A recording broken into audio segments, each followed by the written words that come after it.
So, Renato, did Jack Smith's report about January 6th even matter?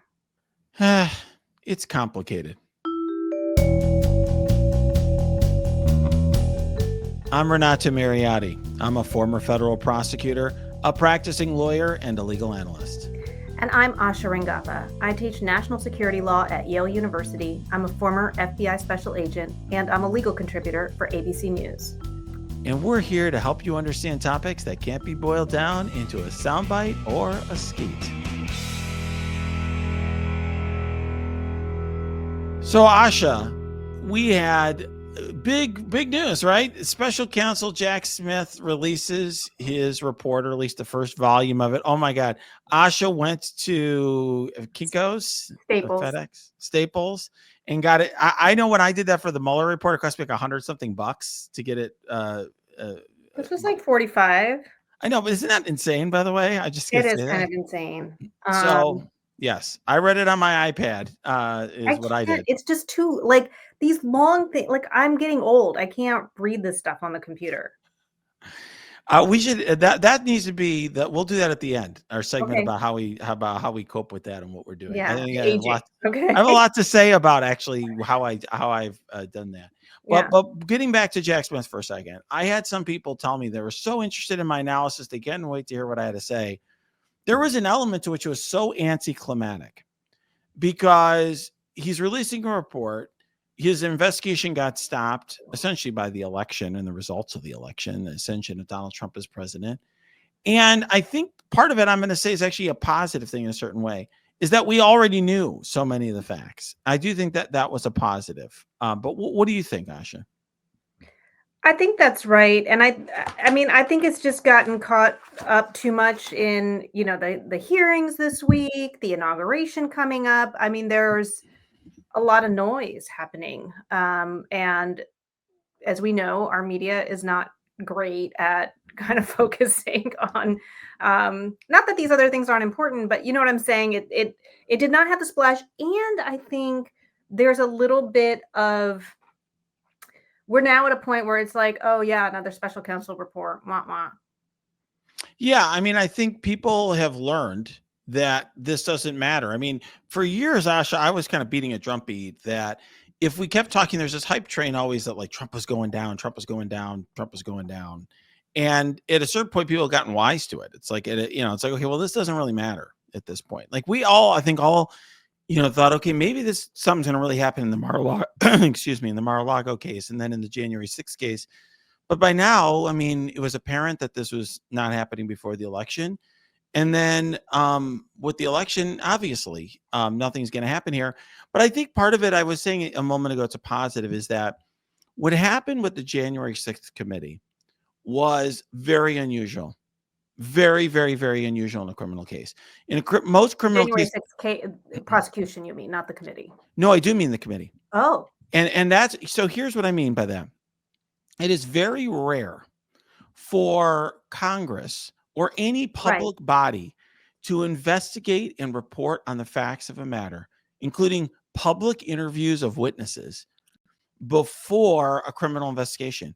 Typically, what happens is criminal investigation comes first, in secret, because it has to for it's grand jury secrecy. And all we get are dribs and drabs of leaks from witnesses' attorneys or something. And then after all of it, you start learning what happened in the public, and there's a lot of discussion. The Mueller investigation is a great example. That's typical for a case. There's this long investigation, and then suddenly you find out. It's like when, for let's say P. Diddy or any of these cases, right? Big high-profile cases occurred. It's not like there was the New York legislature is holding hearings to discuss and interview witnesses to what P. Diddy was doing. So this was very unusual. Now, there was reasons for it, and we've discussed some of that at length. But I actually think my point being is part of the reason that there was a wind out of the sails of the January 6th report is that, unlike the Mueller report, it wasn't like, wow, this witness said this or this witness said that, because we had already heard from those witnesses in real time, and most of the really important details were already known. I mean, there were things that were new in a certain way in the in the Jack Smith report, but really what was new, Asha, was his thinking, his strategy, his legal reasoning, why he brought certain charges, why he didn't, not the facts, which I thought was interesting. Yeah, what did you find was new about the case? Well, a few things. One was, I actually think if you, let's just say you're a busy person and you're like, I got 3 kids. I've got a lot to do. I don't have time to read the Jack Smith report. I'm not like Asha is going to go to Staples and get my $90 or $40, whatever it is, copy of the Jack Smith report. Well, I would suggest doing is go to the PDF, read the letter from Jack Smith at the beginning, and then scroll to the end and read kind of the Trump response and what Jack Smith says in response to that. I think it's interesting. That's sort of like if you're very crunched on time. And I'll tell you kind of some of the interesting nuggets there. The interesting nugget there is, I mean, Jack Smith in his cover letter defends his team very aggressively, characterizes himself as a career prosecutor. I mean, this is not a guy, most people who are federal prosecutors do kind of what I did, where you have a career, you're in private practice, you go to the U.S. Attorney's Office, you spend X number of years there, and then you leave, and then you do something else. That is not Jack Smith. Jack Smith has, for decades, been working in the Justice Department and other forms of public service for various capacities. So he defends that. He defends the decisions that he made, the charging decisions he made. He makes very clear that he had the evidence to win, and he was going to win these trials. He's very confident about it. He did not have to do that. And I will just say, he's a different approach from Robert Mueller. Like if we compare Robert Mueller, the man, and Jack Smith, the man, and the prosecutor of them, Robert Mueller's view, and I actually have a lot of respect for that view. I have a lot of respect for Robert Mueller, much more than most. I think most people who critiqued his investigation, is he's like, I'm going to say as little as possible. And if I don't have to say something, I'm not going to say something about people who I didn't charge or people who, the decisions I didn't have to make or whatever. Like, Robert Mueller, if you asked him, would probably say, I don't know how. I mean, I believed that I had sufficient evidence to convict, but I don't know about the outcome of a trial. So I'm not going to say anything about that. I wouldn't have charged the cases if I didn't think I could do it, but that's inherent in the Justice Department policy. Whereas Jack Smith came out there and said it. So I thought that part of the cover letter was very interesting. Well, I also think that Robert Mueller was investigating and writing his report in a different time than Jack Smith is. Correct. And in many ways, I think that Robert Mueller was writing a report for a time that had already passed at the time that he issued it, which is, people are going to read the report and take it at face value and maybe debate, the law and the facts or whatever it is.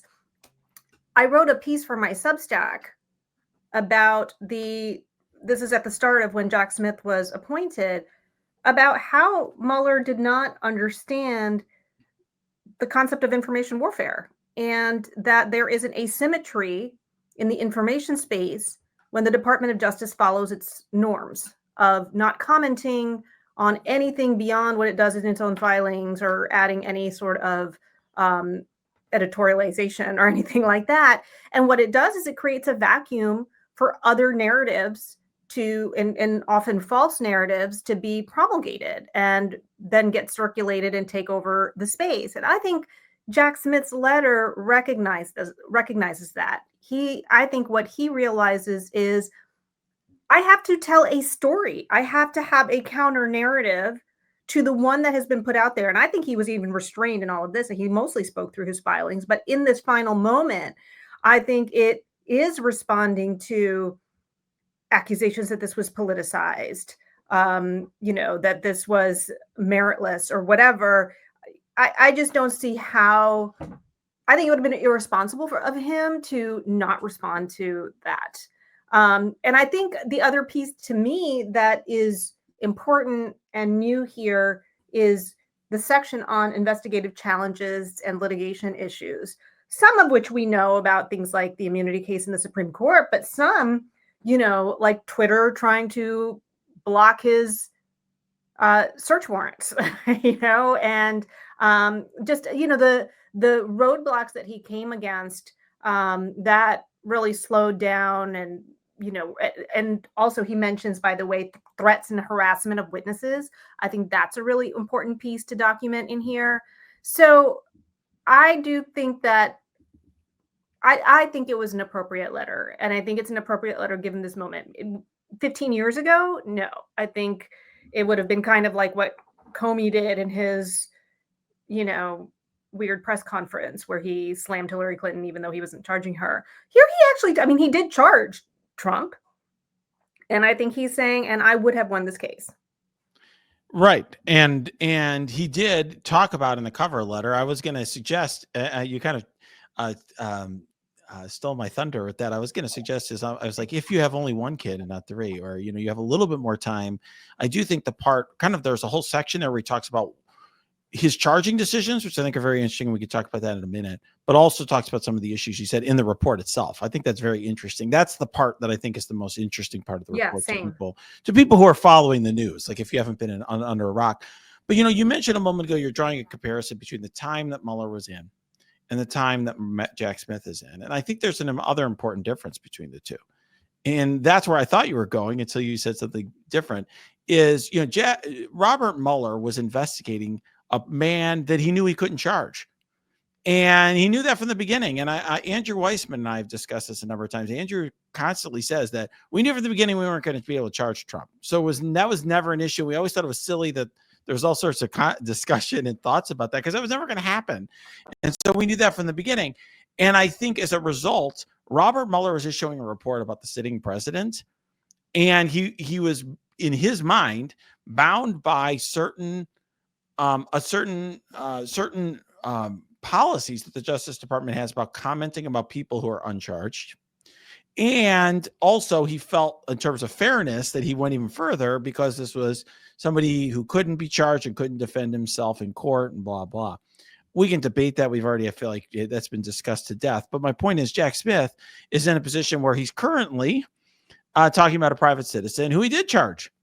And it's very different about when a prosecutor's talking about a case he did charge than a case that he didn't. And obviously, there's been a lot said, and Trump's had his words in public and in court on these charges. Well, and speaking about, information asymmetry and information vacuums, let's remember what Trump did with Mueller's attempt to be fair and, impartial or whatever, give Trump the full benefit of the doubt. Trump came out, and actually Bill Barr first really came out to say this was total exoneration. In other words, it was characterized in that way. So I also think that a part of Smith saying, if this had gone to trial, I would have won, is to make clear that this is not a total exoneration. I think that's right. This is really just the clock ran out. I agree. And I also think, you're talking about different times. One thing I also point out is Smith has the benefit of seeing how things played out for Mueller.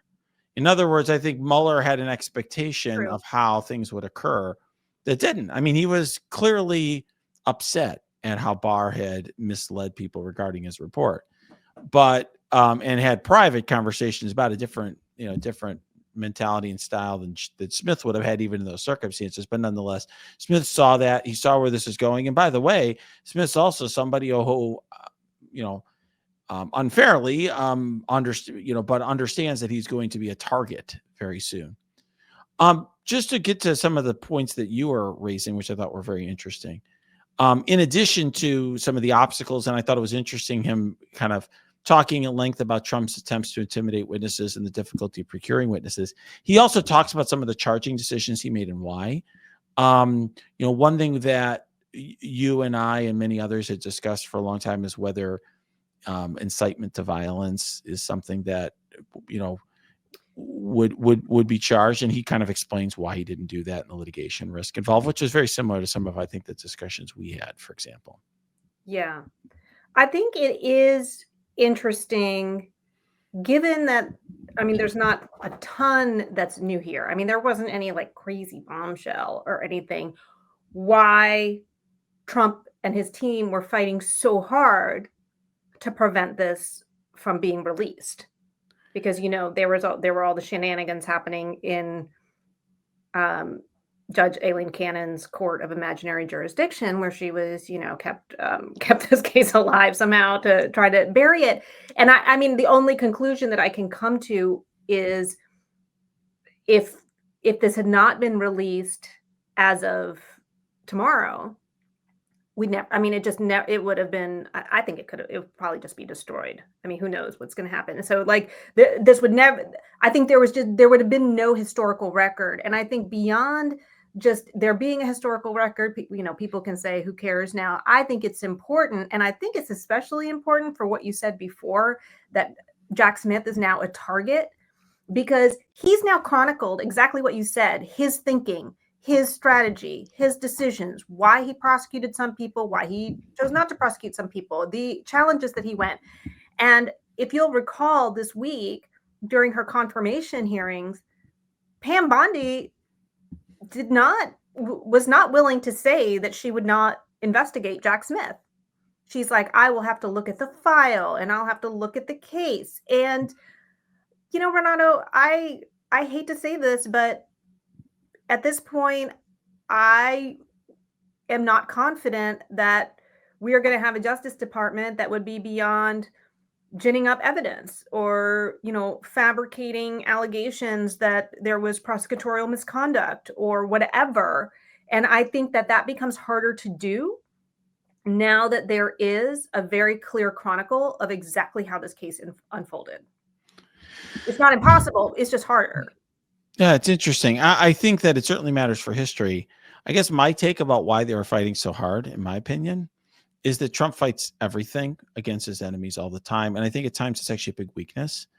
It really hurt him. I mean, I'd written an op-ed about the Manhattan case. I thought that was a mistake there. Fighting everything to the hilt there was not the right strategy. But I think if there's a weakness in terms of the strategy that he's undertaking, it's that it's like fight, go, go, go, go, go. And anybody who does a lot of fighting in court and outside of court knows that there can be times where taking a more deft approach and taking a lighter touch on things can be valuable. That was probably not worth the fight. I actually think if he just let the report come out, there wouldn't have been that much coverage. There wasn't that much coverage when it did come out.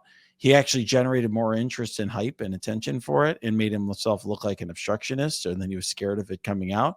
And realistically, even if it wasn't released to the public, Jack Smith had it sent, or Garland had it sent to Congress, right? It was sent to the ranking member. It's not like it would have been lost in time. Like, you got to imagine some Democratic senator or member of Congress is going to keep that. But I don't think he sent it as long as the injunction was in place. Oh, I see. That's interesting. Yeah. Well, from my perspective, this report was interesting. We had an important historical record. It mattered more to me. I also had mentioned earlier, by the way, the ending piece, which I thought, if you have very little time, is interesting to take a look at, because you can see the Trump response to it, the Trump team response to it, which is not factual at all. It's just attacking. It's like just attacking Smith in the process, which, that's a bad sign when that's all you've got. Okay. Is when you're focused on that. And Smith's response, which essentially points that out. I think that's interesting. But I think in the end, my view on it actually is that Smith is in a strong position to fight off a prosecution, regardless whether he wrote things in writing or not. Because what he did in court speaks for itself. And a lot of 90% of what he did here was already done in court. So I think he's in a strong position either way, and I hope he doesn't get prosecuted. Well, it also documents all the evidence that he gathered. True. That's the important. I think it's more of a historical thing. If you'll recall, that was another question that was asked during Pam Bondi's hearing of whether she would ensure that no evidence concerning the investigations in January 6th would be destroyed. And I don't believe she answered that question. So what we know, I mean, I think, we did have this from the January 6th committee. I think that's one of the best, reasons, biggest contributions that committee made was having so much of this public in terms of testimony and people talking about their firsthand accounts of what happened. Because, with this criminal investigation, we obviously have this documentation, but the actual evidence, the interviews, the 302s, like things that were gathered, are now in the hands of the Justice Department. And if Trump orders Attorney General Pam Bondi to destroy it, there's really no repercussion. That's not obstruction of justice anymore. It's not obstruction of justice for Trump. I would argue that under the unitary executive theory that the court seems to now, have bought whole hog. I don't think it would be obstruction of justice for Pam Bondi to do it, but even if it were, he can pardon her. So I just think it's all going to disappear, and this is literally all we have left. Yeah, I think one thing that will be, I mean, I think this is a more, well, two things, two kind of thoughts on that. First, I think that this matters more from a historical perspective because this is literally American history at this point. This is going to be, I think, studied for centuries to come. But can you imagine if the January 6th committee didn't do what it did? And we had an election and Trump won. And then, because Trump won despite the January 6th committee, okay, it's not because of it. So he won, and then this report gets released after the election, right? It'd be insane. And there'd be this whole thing. Well, hey, if only we knew this, what would have happened? I mean, here, the American people deserve to know all of that, what happened on January 6th before they made a decision. So I think that was a real public service that the January 6th committee did, much more in a deeper way than we understood at the time, even, in my opinion.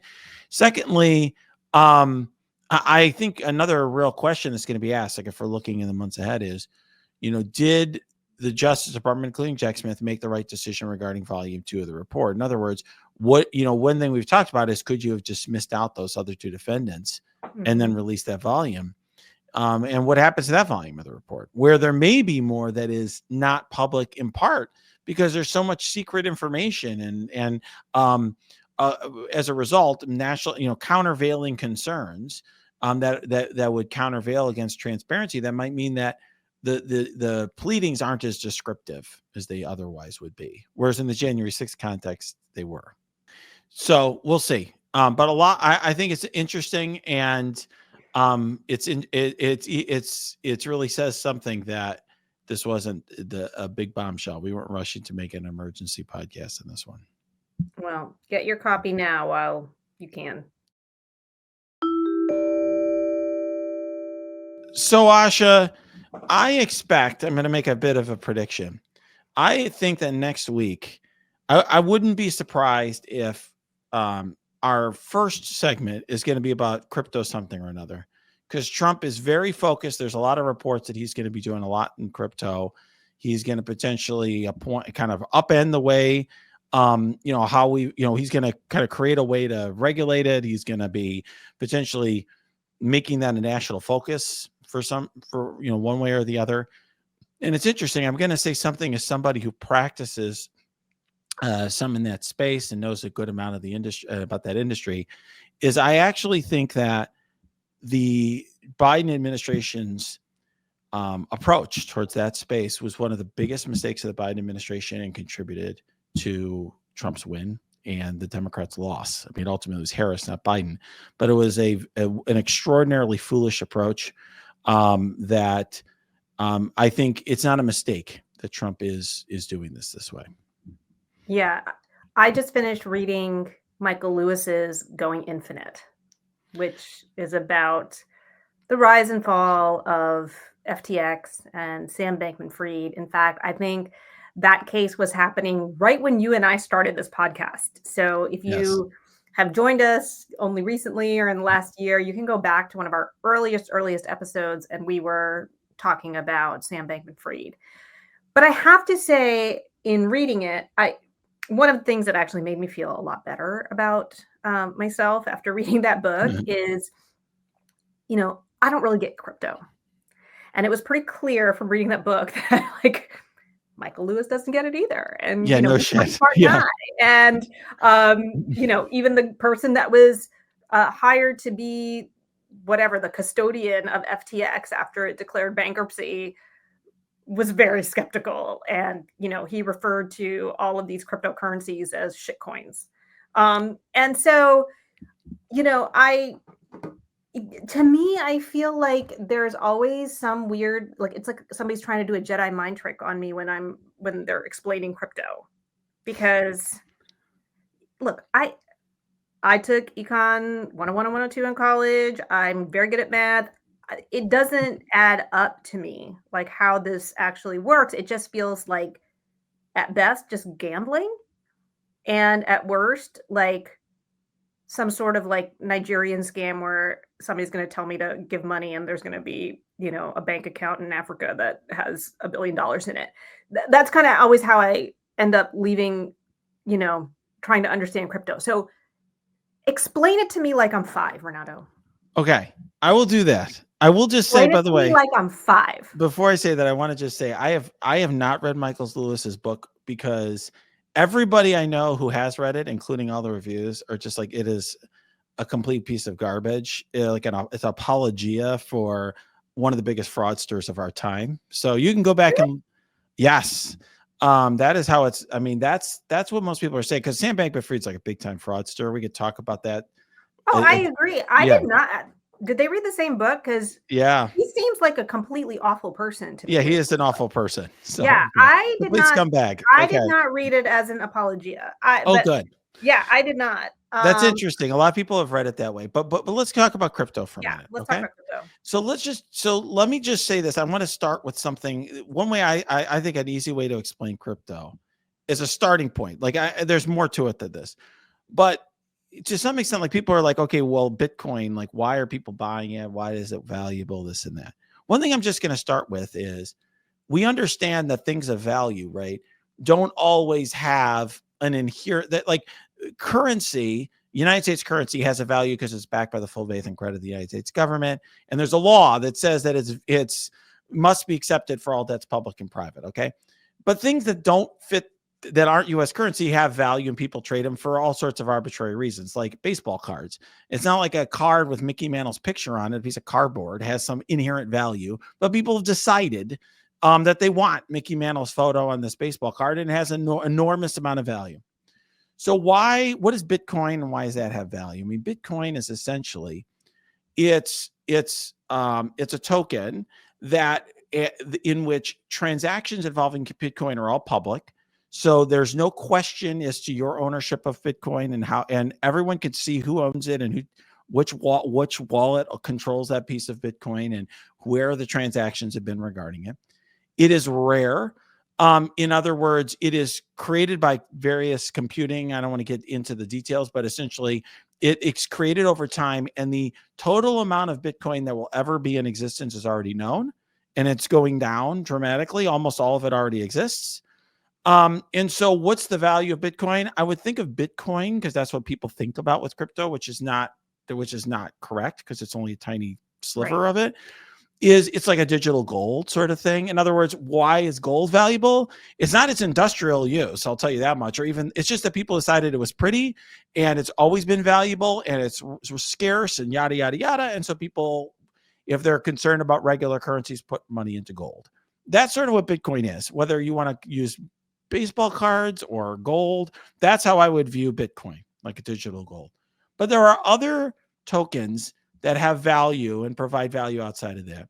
And I'll give you probably a one example is you probably also heard of something called Mhm. Ethereum. That has sort of a smart contract quality to it that is innovative, which is that you can program Ether as a token out there that you neither, let's say that to have certain conditions. So you can actually use it like there are trust issues that you and I might have. For example, there might be an amount of money where we want it only released under certain conditions. And you traditionally have to use an escrow or do something else, pay some third party essentially and create a bunch of legal documents to do that. But you could program Ether essentially to release money on certain conditions and not others. Okay. So Ether is essentially a form of crypto that has functionality in it. I think that's the best way of explaining it. And there are other forms of crypto that also have functionality associated with them, like they distribute file sharing or do other things. That's one form of crypto that has an actual use. There are other forms of crypto that are useful for a different purpose. One thing that people have probably heard about is something called a stable coin. That's actually backed by real money. Right. And so why have stablecoins then? It's not a shit coin. No, it is literally traded one for its price is fixed to, let's say, United States dollar. Right. There's something called USDC. It's backed by dollars, and its value is always $1. So why do we have it? Well, one of the reasons we have it right now, it's very popular right now, is they trade. If you want to trade crypto, it's actually hard at times to transfer crypto into dollars, actual dollars. So you can just trade them for those coins, and it's effectively the same thing. You trade it for USDC, and you're getting dollars. Okay, it's a way of doing that, but it has another use as well. A lot of people don't have access to traditional bank accounts. In fact, around the world, only a fraction of people do. And so it's a way, if you don't have access to traditional banking, to have value or store value or trade or whatever. It's something that's valuable. Last category I'll give you before we move on to the next question is there are things called, and people have heard of things called NFTs.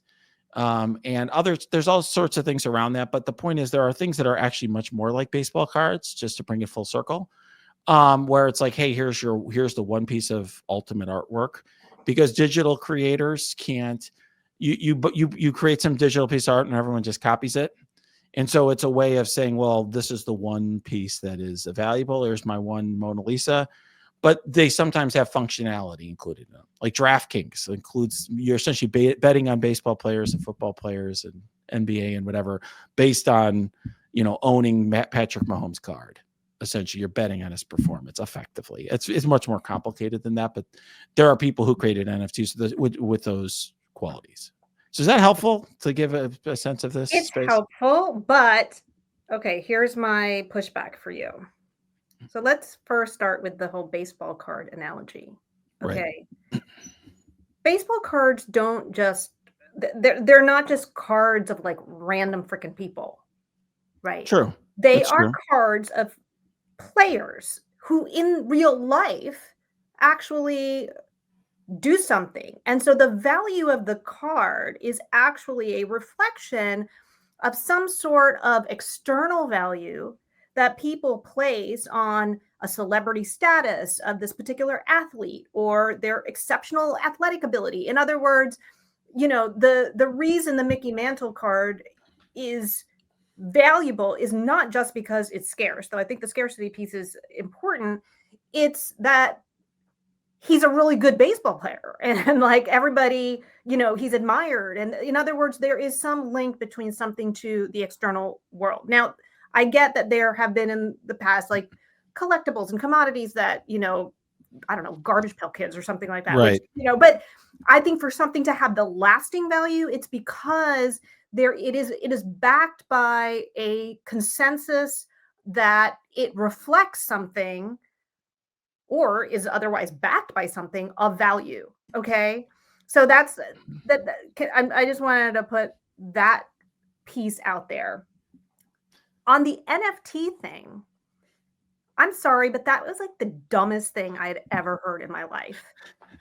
My ex-boyfriend this was like 3 years ago, was like NFTs are it. And I was like, I don't get this. Like, why would I pay money for this digital thing? And he's like, because you would own it on the blockchain. I'm like, but why do I care? I can literally like copy it and screenshot it. He's like, you could use it as your avatar on Twitter. And I'm like, but I can do that now. And so there were these like dumb like gorilla artworks. Do you remember that were going? Oh, I know. Bored apes. Yeah. And I actually, when I was reading Going Infinite, I was like, what happened to NFTs? And if you look now, like NFTs, pretty much they're all worthless. So yeah, that particular NFT, part of what you're getting is actually, if you bought them and you were one of the people who owned them, you were actually kind of part of a club, effectively, of people who did, and they had like get-togethers in real life, and you were effectively buying exclusivity and admission. Right, there was something external that had value. But my point is, you can do that with NFTs. So the example I gave you about DraftKings, those are NFTs. Now they discontinued the program because of what the SEC did and other things. But my point being is, like, it was a Patrick Mahomes digital card that it was an NFT of that Patrick Mahomes photo but it had something external on it. Like you could enter their gambling crap, right? With, I mean, you know, whatever. Some people love gambling, but the point is you can enter their gambling stuff with it, right? So my point being is there is, what we are seeing now, to bring it home to people is what we're seeing now is the equivalent of like pets.com.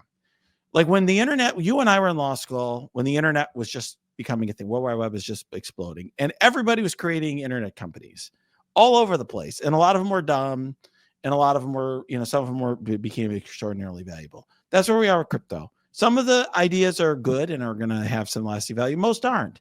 But one problem is a difference in approach between the Clinton administration with the internet and the Biden administration of crypto. Clinton administration worked with Congress, passed a bunch of laws to give a lot of freedom and ability for the internet to grow. And the SEC under Biden decided we're going to just sue every single crypto provider, even ones who are trying to be compliant and have all these lawyers and are running around trying to comply with us and want us to have a regulatory framework. We're not going to create a regulatory framework for you. We're not going to allow you to register. We're not going to do anything. We're just going to sue all of you. Well, FTX claimed to be one of those companies that was going to be in compliance and was going to be ultra regulated. And that's why it was going to be the most trustworthy thing. And it was a big scam. I agree. I'm sorry, but like have you heard about this Hawk to a Girl that, you know, they created a coin for that? Yes. That's a scam too. True. Coin. I don't know a lot, but I'm going to be willing to guess that that's a scam.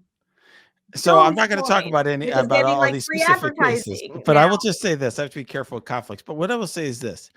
That's right. I think that I thought, so I will just tell you this, Asha, I'll reveal something in this podcast. So I originally thought that the reason the Biden administration took the approach they did to crypto was because of Sam Bankman-Fried. What I thought happened, my theory, and I thought it was actually a very smart theory, I think, because it would have made more sense, is that they saw that Sam Bankman-Fried was a big time fraudster. He said that he was trustworthy and he said all the right things, but he was a big time fraudster and he had contributed a lot of money to Democrats. So Democrats had to go hard against crypto because of Sam Bankman-Fried. It turns out that Gary Gensler, the chair of the SEC, said all sorts of crazy crap, crazy shit behind closed doors to all sorts of people, telling all the crypto companies they're going to have to close up shop and fire all their employees and do all the stuff before that. Here's what I would say. I wouldn't paint with a broad brush about crypto. There are other people who are committing fraud with crypto. Yeah. There are people who commit fraud with stocks and bonds and futures and everything else. Yes. When you don't have regulation, it's easier to commit fraud. You don't have people, you don't have audits, you don't have rules, you don't have compliance. And I've never heard of a Democratic Party being against regulation of business. And the idea that you're not going to regulate this space was freaking crazy. In my opinion, when you have people sending you letters saying, please tell us how to register, please tell us how to be regulated, please give us rules and regulations, and they say no, I think that's fucking nuts. And I am about as anti-Trump as anyone gets. And I do think he is going to use this as an opportunity to create more profits for himself. But we as Democrats gave him an opportunity here, because I think a lot of these people would have been totally fine if the Biden administration said, okay, here's our super duper regulatory framework. They would have, there are people that would have gone along with that. It was stupid. Okay. Pushback here. All right. I agree with you. So to some degree. So clearly when you look at kind of the story of FTX, what's happening, there's no clarity on what this is. So we can talk about this in a second. I'm curious what you think the regulations will look like. So my understanding is that there is a debate on whether crypto is a commodity or a security. Now, Bitcoin is treated as a commodity. It's treated like a trading card, right? Like a baseball card, basically. Correct. But I think there are other cryptocurrencies that are treated as securities. And so FTX, for example, their token, the FTT, operated as a security. It was essentially a share in the company itself. These create two different regulatory frameworks. So I'm interested in where you think it's going and why that will help anything. I just want to point out that one of the reasons that Sam Bankman-Fried set up shop in the Bahamas is that the whoever the chief, the The SEC government there, yeah. Mhm. equivalent person there was a very smart woman who basically saw this vacuum globally that Right, said, if we create actual rules for people to operate, this can become a place where people do business. And then we're not entirely reliant on, tourists and cruise ships, which had devastated their economy during right. COVID. So this was kind of a way to expand, their economic, uh, opportunities for that island. They came up with extensive rules and regulations Mhm. for crypto, which is exactly why Sam Bankman-Fried showed up there. And P.S. 2 years later, he was arrested in the Bahamas. True. I mean, So, like, he I also had a mean, US regulated piece too, by the way. he did. I He did have I an I FTX US. But my point is that you know, I, what that told me is it's you need the rules and regulations, but you need oversight. In Of other words, course. if I agree you with don't that. have the kind of auditing and I agree. disclosures and record keeping, then the rules don't really matter. So, I mean, I'm interested in what regulations, quote unquote, the Trump Mhm. administration, but I'm especially interested in how is the enforcement piece going to work?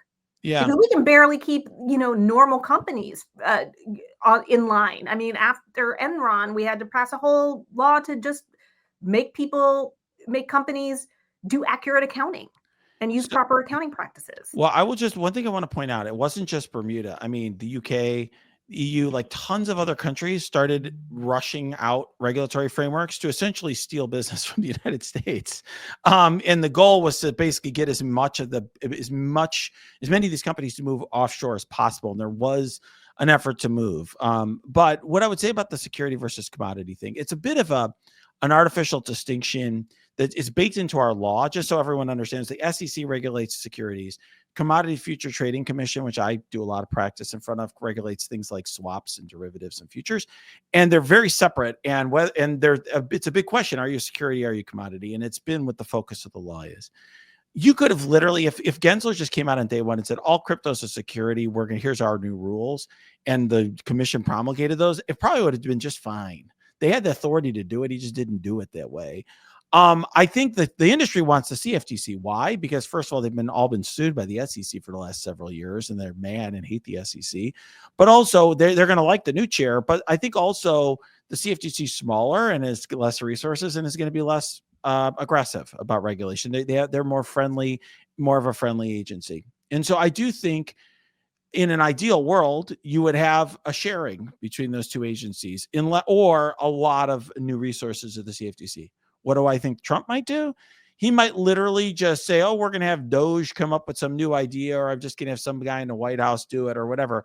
It could potentially be a mess. I don't know. But what I do know is that from talking to a lot of people in the industry, like a lot of the really smart people in the industry, I do think that the industry is pushing for what you're suggesting, enforcement and rules and something very robust, because they believe that their industry will grow more and they will do better and they will make more money if more people like you have faith in what they're doing and they're able to create products In that are which more industry are you referring to? The crypto industry or the banking the industry? crypto Because industry. okay. Because they not only want access to banks, which I mean, there's like a shadow operation to debank big crypto companies, publicly traded crypto companies. So, Coinbase and crypto.com and a lot of those companies were getting debanked because behind the scenes, Gary was So, doing stuff. Mm-hmm. well, and this to me just kind of brings it full circle to what I think is kind of dumb here. Hmm. The What's that? entire purpose of crypto, as I understand it, that this, Bitcoin like grew out of this white paper that Right. The Satoshi wrote yeah, a yeah, million years ago. who Yeah. who wrote that, we need a whole system that's based on trust and there's no Yeah. government intermediary and, you know, where we're going, we Right. don't need banks and we don't need regulators. Yeah. We're gonna all just believe each other and we're just all, Sure. That trustworthy. turned out to And be now where wrong. are we? We're back, like we're literally Right. back to we need banks and we need Sure. regulators. But it's And just then like, Asha, why don't we just use regular money. Well, you and I are old enough to remember when the internet came out and everyone said that was going to bring freedom and was going to be a libertarian paradise and we'd all have the First Amendment. It didn't work out that way, but that doesn't mean there's nothing to the technology. So my prediction is crypto is going to be around long term. There's some innovative elements to it. Certain coins are going to exist and they're going to be relevant and others are not. It's going to be highly regulated and all the big banks are going to get into it. But it's going to take a while for that to get sorted out. And it'll be interesting to see, but there's gonna be a lot of movement there. It's a big move. It's gonna matter for your life eventually, but maybe not today. Well, and I just want to also point out, I mean, there are national security implications to this because cryptocurrency is a way for many rogue countries to basically evade sanctions.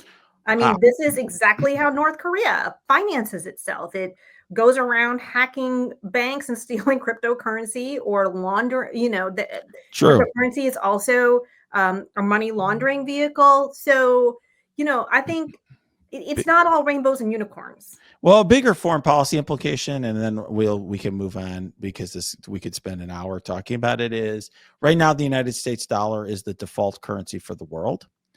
If and when that ever changed, it would mean that United States sanctions are much less powerful. And that is a big fear from a foreign policy world, is that other countries in the world will start, transferring some of, the default currency might move, and that would be bad for the United States of America. I'll just leave it at that. I mean, that's a bit, there's a lot of really interesting, smart discussion and debate about that right now. So, Asha, before we go, you were talking about the difficulty of reading without using paper. And I will tell you, during the pandemic, made a massive shift away from paper because I did have a good printer at home, but the amount of paper that I used to go through for my law practice was kind of embarrassing. And it just seemed insane to be printing out at home hundreds and hundreds of pages of paper every week and then getting an industrial shredder and shredding all of it essentially. And so I actually spend much of my life having a screen in front of me, just like I do now, and then having my iPad Pro, and then I have something called a Remarkable, and I use both of them. Heard about Remarkable? Yeah, Remarkable is exceptional. So between these two things, I don't really need to use paper much at all. So Okay. I might need to move to the tablet. So, I mean, how's your eyesight? How's your eyesight doing? it is starting to go in terms of I am getting, my doctor says I have another year or two. He changed my prescription purposely to like give me another year or two. But I am basically like at the age now where if I hold my phone a certain distance, I got to be thoughtful about where I can hold my phone. But I'm not like, constantly doing So you have contacts. I do. Okay. Yep. So I have contacts, but unfortunately I'm nearsighted. Okay. But now if I can't read near, it becomes it's more complicated. Right. So, yeah, it's going to be an issue for me, but I have an iPad Pro, which is amazing resolution. It's also, by the way, what I use for TV appearances because it's got the best camera you can buy.